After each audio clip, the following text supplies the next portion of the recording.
Baru sepekan Pak Prabowo jadi presiden, langsung main tangkap, main periksa mereka-mereka yang diindikasikan pernah melakukan perbuatan offside. Ini ya, sepekan Presiden Prabowo dilantik, Polda Sulut periksa 11 pejabat Pemprov terkait dugaan korupsi. Oke. Ini penulisnya siapa ini? Penulisnya Jufri Mantat, Radar Manado Online. Oke. Halo guys, kembali bersama saya lagi Bang Bill. Di video kali ini saya tidak menyajikan video-video reaction untuk Anda, tapi kita akan baca berita guys. Berita yang lagi heboh, berita yang lagi menggemparkan jagat Indonesia dan juga di beberapa daerah yang ada di Indonesia. Oke. Lebih spesifik di Sulawesi Utara. Tentang apakah itu? Tentang adanya orang-orang yang nyinyir. Bukan nyinyir. Kayaknya orang-orang yang dulu pernah melawan Prabowo dan juga Pak Jokowi, walaupun sebenarnya orangnya Pak Jokowi juga, akhirnya ditangkap guys. Ini nih ya, satu persatu tumbang. Siapa lagi kalau bukan Om Tom Lembong ya. Tom Lembong ini adalah mantan Menteri Perdagangan di eranya Pak Joko Widodo. Kemudian diberhentikan, di reshuffle, dan beliau akhirnya dipanggil oleh Anies Baswedan yang dijadikan bagian dari orang yang punya posisi strategis di pemerintahan yang ada di zamannya Pak Anies Baswedan sebagai gubernur DKI. Dia mendapat jabatan apa ya? Nanti kita akan bacakan beritanya. Nah, berita lainnya juga ada pejabat-pejabat. Nah, ini PNS nih, tapi dia pejabat-pejabat yang ternyata diindikasikan itu melakukan tindakan korupsi. Nah, menariknya pejabat-pejabat ini terafiliasi dengan kepala daerah yang statusnya sebagai anggota PDIP. Gubernurnya adalah PDI, wali kotanya adalah PDI, demikian juga dengan bupatinya. Wow, baru sepekan Pak Prabowo jadi presiden, langsung main tangkap, main periksa mereka-mereka yang diindikasikan pernah melakukan perbuatan offside di era Jokowi, dan juga mereka adalah orang-orang yang ketika berkuasa memanfaatkan kebijakan untuk kepentingan-kepentingan tertentu. Oke, tanpa berlama-lama saya akan bacakan berita yang pertama. Ini datang dari Pak John Lembong ya, Pak John Lembong. Ini Anda bisa lihat. Jadi tersangka kisah Tom Lembong karib dengan Anies usai didepak Jokowi. Ini Bisniscom beritanya, lucu judulnya ya. Tom Lembong sempat diangkat sebagai komisaris utama sekaligus komisaris independen PT Pembangunan Jaya Ancol Tbk PJAA. Nah, ini diangkat oleh Pak Anies Baswedan. Yang mana ke orangnya? Pak, itu tuh senyum-senyum ya, Pak Johnnya ya, Pak Tom, sorry. Pak Tomnya senyum-senyum. Waktu di masa kampanye juga beliau banyak memberikan komentar-komentar yang kadang-kadang menyindir Pak Jokowi tuh. Orang Mandoro bilang katula, kualat. Oke guys, kita langsung bacakan saja beritanya. Jakarta, Thomas Trikasih Lembong, TTL alias Tom Lembong, ditetapkan sebagai tersangka di kasus dugaan korupsi di Kementerian Perdagangan Kemendak periode 2015-2016. Anda bayangkan itu. Jadi ini hati-hati ya. Anda kalau menjabat, ya menjabat sebagai menteri, menjabat sebagai apapun di Republik Indonesia ini, kalau hari ini Anda lakukan korupsi, selepas jabatan Anda kemudian tidak ditangkap, ingat ada fase di mana ketika kekuasaan berubah, Anda pun kemudian akan menjadi incaran guys. Jadi sebaiknya jangan jadi pejabat kalau mentalnya korup. Oke. Direktur Penyidikan Jaksa Agung Tindak Pidana Khusus Jampitsus Kejagung Abdul Qahar mengatakan pihaknya telah memiliki 2 alat yang cukup untuk menetapkan Thomas menjadi tersangka. 2 alat bukti guys. Selain itu DS. Nah, ini DS ini siapa ya? Nanti kita lihat berita yang lain. Selaku Direktur Pengembangan Bisnis. Nah, jadi ada Direktur Pengembangan Bisnis pada PT PPI 2015-2016 menjadi tersangka dalam kasus yang sama. Pada hari ini, Selasa kemarin ya, 26 Oktober 2024, penyidik Jampitsus Kejagung menetapkan status saksi terhadap 2 orang menjadi tersangka. Jadi Pak Tom itu sebelumnya adalah saksi. Karena telah memenuhi alat bukti. Kedua tersangka tersebut adalah TTL selaku Menteri Perdagangan 2015-2016, ujar Abdul Qahar. Nah, apa yang mereka korupsi ini? Pak Tom ini korupsi apa? Sebagai informasi kasus ini terkait dengan temuan pidana pada penerbitan persetujuan impor gula. Jadi beliau itu Pak Tom kayaknya membuat keputusan atau membuat kebijakan yang memberikan izin proses impor gula kristal, guys. Jadi gula kristal yang mentah menjadi gula kristal putih dalam rangka pemenuhan stok gula nasional kepada pihak yang tidak berwenang. Oke. Nama Tom Lembong sempat surut setelah tidak lagi bergabung dalam kabinet Presiden Joko Widodo atau Jokowi. Nah, memang waktu di masa debat pemilu, Mas Gibran sebagai wakil presiden itu sempat juga mengucapkan nama Tom Lembong ini, ya kan? Ternyata beliau adalah orang yang dekat dengan Pak Jokowi sebelumnya, tapi kemudian didepak sama Pak Jokowi. Ya, tentu tak mungkin Pak Jokowi kalau orang baik atau orang bagus kemudian dia lepaskan, itu nggak mungkin, kan gitu. Nah, ini nih, kedekatan dengan Anies. Setelah terdepak dari jajaran kabinet Jokowi, Tom Lembong belakangan dekat dengan Anies Baswedan. Kawan baru Tom itu menjadi gubernur DKI Jakarta periode 2017 sampai 2022. Pada masa akhir jabatannya, Anies Baswedan mengangkat Tom Lembong sebagai komisaris utama sekaligus komisaris independen PT Pembangunan Jaya Ancol Tbk (PJAA). Pengangkatan itu diumumkan dalam rapat umum pemegang saham RUPS secara virtual pada Senin. Jabatan itu dipertahankan Tom sepanjang 2021 sampai dengan 2023. Makanya waktu pemilu dia kemudian berada di barisannya anak abah. Anak abah. Oke, seperti diketahui PT Pembangunan Jaya Ancol Tbk merupakan perusahaan yang bergerak di bidang rekreasi, resort, dan properti. Mayoritas saham PJAA sebesar 72% dipegang oleh pemerintah Provinsi DKI Jakarta. Selain PJAA, Tom juga sempat menjadi komisaris di PT Graha Layar Prima. Oke ya. Jadi jelas Pak Tom ini dekat dengan Pak Anies, bahkan Pak Anies berikan jabatan strategis, ya. Dan kemudian akhirnya kemarin ditangkap oleh Kejaksaan Agung. Menarik nih, guys. Kejagung beber alasan Thomas Lembong jadi tersangka korupsi impor gula. Oke, kita baca ya beritanya. Ini orangnya ya, guys. Kalau Anda yang selalu ikuti proses politik di Indonesia pasti tidak asing dengan wajah beliau karena beliau mantan menteri gitu. Kita lebih spesifik coba mau membaca di sini. Kejaksaan Agung Kejagung mengungkap dosa. Dosa yang dilakukan mantan Menteri Perdagangan Thomas Lembong hingga akhirnya ditetapkan sebagai tersangka kasus impor gula. Oke. Direktur Penyidikan Jaksa Agung Bidang Pidana Khusus Abdul Kohar menuturkan pria bernama Thomas Trikasih Lembong itu menyalahgunakan wewenang dalam menangani kebijakan importasi gula tahun 2015-2016. Oh, sudah lama ya, tapi memang ya begitu, proses hukum tidak mengenal jangka waktu, terutama dalam konteks korupsi. Ada memang masalah hukum yang sifatnya kadaluarsa ya, tapi ada problem hukum yang dia tidak mengenal ruang dan waktu. Kalau memang harus ditangkap, kalau memang harus dihukum, harus dihukum.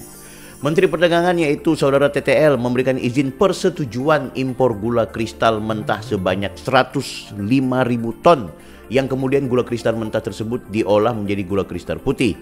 Oke, memberikan izin persetujuan impor. Abdul Kahar menjelaskan sesuai keputusan Menteri Perdagangan dan Menteri Perindustrian nomor 257 tahun 2014 yang diperbolehkan melakukan impor gula kristal putih adalah BUMN. Akan tetapi Tom Lembong disebut justru memberikan persetujuan ke perusahaan swasta yang melakukan impor. Nah, itu Om, masa Om tidak sadar? Kalau nggak mengerti dengan peraturan yang sudah ditetapkan oleh menteri sebelumnya, ya seharusnya bikin dong peraturan atau keputusan menteri baru supaya menjadi kekuatan hukum buat Om. Jadi begitu membuat keputusan baru bahwa impor juga bisa diberikan kepada pihak swasta, ya akhirnya anak aman. Tapi ini ya payah loh. Ya, jangan-jangan perusahaan swastanya koleganya, kerabatnya, iya kan? Nah, itu yang memang indikasi korupsinya di situ, guys. dan impor gula kristal tersebut tidak melalui rapat koordinasi dan rakor dengan instansi terkait, serta tanpa adanya rekomendasi dari Kementerian Perindustrian guna mengetahui kebutuhan real gula di dalam negeri. Ya kena lo om, kena lo, tangkap lo. Ia menuturkan pada 28 Desember 2015 dilakukan rakor yang dihadiri oleh jajaran di bawah Kementerian Koordinator Bidang Perekonomian. Salah satu pembahasannya yaitu Indonesia pada tahun 2016 kekurangan gula kristal putih sebanyak 200.000 ton. Pada bulan November sampai Desember 2015, lanjut Abdul Qahar, tersangka CS ya, tersangka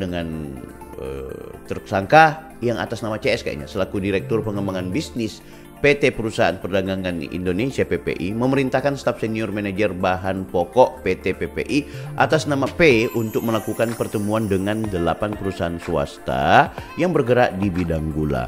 Padahal dalam rangka pemenuhan stok dan stabilisasi harga seharusnya diimpor adalah gula putih secara langsung, dan yang boleh melakukan impor tersebut hanya BUMN. Jadi beliau ini kena abuse power guys. Kasus ini diduga merugikan keuangan negara 400 miliar. 400 miliar.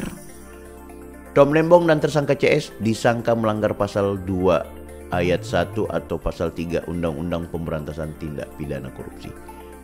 Contoh pasal 55 ayat 1 ke 1 KUHP. Keduanya langsung ditahan untuk 20 hari pertama di Rutan Salemba. Baru 1 minggu Prabowo guys, baru 1 minggu. Orang-orang yang memusuhi Jokowi, anak abah. Nah kalau di Sulawesi Utara, Prabowo belum lama melantik, bukan Prabowo ya, kayak saya nggak tahu, kayaknya baru semingguan juga, 1 minggu ya, 1 minggu atau 2 mingguan. Sebelum pelantikan Prabowo nih, Kapolda Sulawesi Utara itu diganti. Setelah diganti, Kapoldanya langsung tancap gas. Ada yang mensinyalir, ada yang mensinyalir bahwa Kapolda di Sulawesi Utara tancap gas untuk kemudian menangkap pejabat-pejabat yang terindikasi korupsi. Ini juga ada problem politik setempat, ya.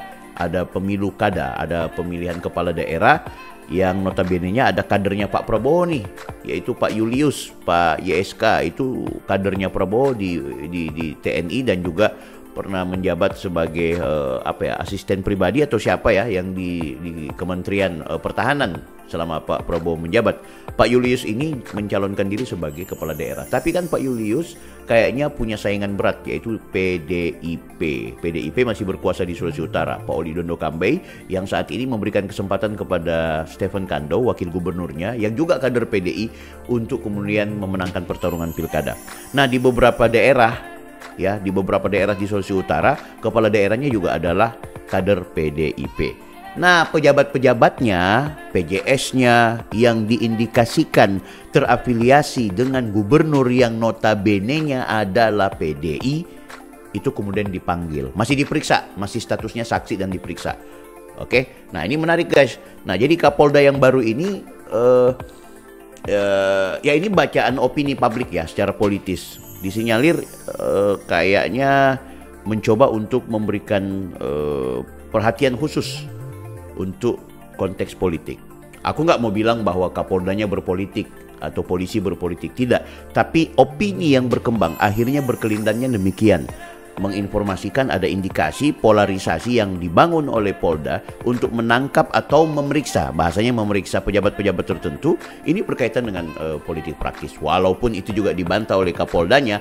Kapolda mengatakan bahwa saya ini sedang mau memberantas hukum, saya langsung tancap gas, saya peduli terhadap Sulawesi Utara. Apalagi ternyata Kapoldanya adalah kelahiran Sulawesi Utara. Oke, kita lihat dulu ya. Ini nih beritanya ya. Sepekan Presiden Prabowo dilantik, Polda Sulut periksa 11 pejabat Pemprov terkait dugaan korupsi. Nah, ini nih Kopoldanya. Nah, ini Marga Langi. Marga Langi itu memang marga Sulut, guys. Itu, guys. Komitmen Presiden Republik Indonesia Prabowo Subianto untuk memberantas korupsi di Indonesia langsung dilaksanakan Polda Sulawesi Utara di bawah pimpinan Irjen Pol Roy Kelangi. Buktinya sepekan presiden ya, aku tak bacain ya. Saya lupa tak perlihatkan. Ini nih ya, sepekan Presiden Prabowo dilantik, Polda Sulut periksa 11 pejabat Pemprov terkait dugaan korupsi. Oke. Ini penulisnya siapa ini? Penulisnya Jufri Mantat, Radar Manado online. Oke. Buktinya sepekan Presiden Republik Indonesia Prabowo Subianto dilantik, Polda Sulawesi Utara melalui Direktorat Reserse Kriminal Khusus Submit Tindak Pidana Korupsi Tipikor sudah memanggil sebanyak 11 orang pejabat di lingkungan pemerintah Provinsi Sulawesi Utara. Terpantau wartawan media ini sejak Selasa tanggal 22 Oktober hingga Selasa 29. Polda Sulut sudah memanggil 11 orang tersebut, masing-masing menjabat sebagai sekretaris provinsi dan juga kota, pejabat sementara, dirut hingga kepala dinas. Nah, berikut ya daftar nama-nama yang dipanggil oleh Polda. PJS Wali Kota Manado, Clay Dondo Kambey, keponakannya gubernur. Ini dinasti banget nih. Keponakannya gubernur Oli Dondo Kambey. Di Manado itu Dondo Kambey 3 berkuasa. Ketua DPR-nya Dondo Kambey, gubernurnya Dondo Kambey, PJS-nya Dondo Kambey. Itu tuh yang disebut dengan dinasti politik, guys. Bukan Pak Jokowi. Pak Jokowi mana ada jadi wali kota, Mas Gibran ditunjuk sama Pak Jokowi, itu dipilih rakyat. Kalau PJS itu kan ditunjuk sama gubernur. Ya sudahlah, ketua dewannya dipilih oleh rakyat. Tapi intervensi gubernur juga untuk bilang ke rakyat. Oke, PJS Wali Kota Tomohon, Freddy Kaligis. Nah, Tomohon itu juga dikuasai oleh PDI. Sekretaris Kota Manado, Mikler Lakat. Nah, Sekot ini ya mau ndak mau, karena wali kotanya sebelum PJS-nya ini Dondo Kambey adalah Pak Andre Angau, itu juga PDI. Yang namanya Sekot pasti nggak mungkin tidak takut sama wali kota. Alias Sekot pasti akan menghormati partai politiknya wali kota. Kadis Perumahan dan Permukiman Perkimtan Provinsi Sulawesi Utara, Alexander Watimena. Oke. Kadis Kelautan Perikanan Sulut, Cineke Adam. Kadis Pekerjaan Umum PUPR Sulut, di Cipaat. Kadis Pertanian dan Peternakan Provinsi Sulut. Nah, Pangemanan ini, Wilhelmina Pangemanan. Direktur PD Pasar Manado, Luki Senduk. Nah, ini nih Pak Luki, aktivis PDI. Pejabat Bupati Talaut, Franciscus Engelbert Manupil. Nah, Bupati Talaut itu sebenarnya bupatinya adalah Ketua Demokrat sekarang, Pak Eli Lasut, yang hari ini mencalonkan diri sebagai sebagai calon gubernur juga. Tapi pejabat bupatinya ya dari provinsi. Nah, kalau provinsi ini kan pasti yang dikelola oleh Pak Oli Dondo Kambey, PDI, guys. PJ Bupati Minahasa Selatan, Evan Stephen Liao. Nah, Pak Stephen Liao, beliau ini juga dari dulu ya anak buahnya Pak Oli Dondo Kambey. Oke, dari hasil yang didapati wartawan media ini, pihak kepolisian meminta keterangan kepada para pejabat tersebut terkait dana insentif fiskal, dana hibah, dan APBD Kabupaten Kepulauan Talaut tahun 2024. Nah. Sementara itu, Kapolda Sulut Irjen Pol Roy Kelangi menegaskan pemeriksaan sejumlah pejabat dari kabupaten dan kota di Sulawesi Utara merupakan salah satu penjabaran dari instruksi Presiden Prabowo. Baru 1 minggu, guys, untuk memberantas dugaan tindak pidana korupsi di Indonesia. Tapi kita tunggu ya komitmen Pak Prabowo. Kalau memang ada juga kader Gerindra, ya kenapa tidak disikat kan gitu. Persoalannya ya khusus Sulawesi Utara rata-rata adalah afiliasinya ke PDIP. Dan PDIP tidak mendukung Prabowo waktu lalu. Oke, guys, dan PDIP perang juga dengan Gerindra di beberapa daerah yang saat ini sedang kontestasi pemilu atau pilkada.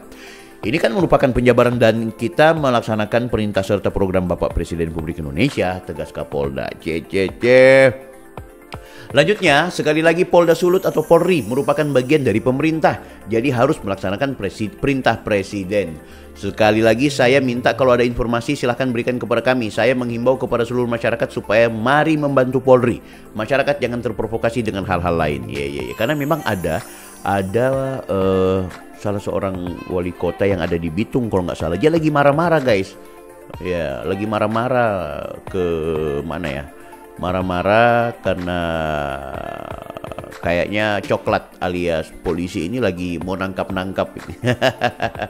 Ini adalah penegakan hukum murni. Penegakan hukum murni sekali lagi dalam kita menjalankan program Bapak Presiden atau misi Bapak Presiden pungkasnya. Oke, guys, itu ya. Banyak ini sudah ditangkap-tangkap nih, guys. Ini nih PJS Wali Kota Manado nih, guys ya. Alhasil, oke. Inilah situasi yang sedang terjadi di Republik Indonesia. Kasus korupsi mulai terbongkar semuanya. Mudah-mudahan ini menjadi informasi buat kalian semua dan memotivasi buat kita agar berhenti korup. Saya Bang Bill.